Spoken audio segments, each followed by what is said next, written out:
ഭരതനാട്യത്തില് ഒന്നാം സ്ഥാനം കരസ്ഥമാക്കിയ അഭിനവ് കൃഷ്ണൻ നമ്മളോടൊപ്പം ഉണ്ട്. നമുക്ക് കൂടുതൽ കാര്യങ്ങൾ ചോദിച്ചറിയാം. ഹലോ, ആദ്യം തന്നെ കൺഗ്രാജുലേഷൻസ്. Thank you. ഏത് കാറ്റഗറിയിലാണ് മത്സരിച്ചത്? Category 4 boys. കാറ്റഗറി 4. അപ്പം ഒന്നാം സ്ഥാനം ലഭിച്ചു അല്ലേ? ഏത് സ്കൂളാണ്? വിശുദ്ധി സ്കൂളിൽ. എത്രാം ക്ലാസ് വിദ്യാർത്ഥിയാണ്? +1. ഓക്കെ. ഇത്തവണ മത്സരിച്ച് ഒന്നാം സ്ഥാനം നേടി. തുടർച്ചയായിട്ട് മത്സരങ്ങളിൽ പങ്കെടുക്കാറുണ്ടോ? ഞാൻ CBSE അല്ലായിരുന്നു, സ്റ്റേറ്റ് സിലബസ് ആയിരുന്നു. സ്റ്റേറ്റിൽ നിന്ന് 2 തവണ സംസ്ഥാനത്ത് പങ്കെടുത്തു.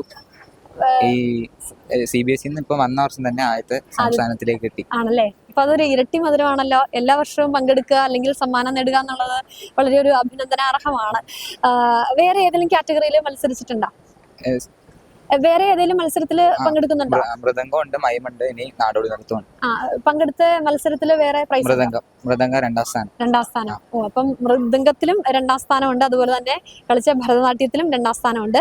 എത്ര വർഷമായിട്ട് പരിശീലനം നടത്തുകയാണ്? ഓക്കെ. ക്ഷമിക്കണം, ഭരതനാട്യത്തിൽ 1ാം സ്ഥാനം, മൃദംഗം 2ാം സ്ഥാനമാണ്. അപ്പം ഈ കാറ്റഗറി എല്ലാം എത്ര വർഷമായിട്ട് പരിശീലിക്കുകയാണ്?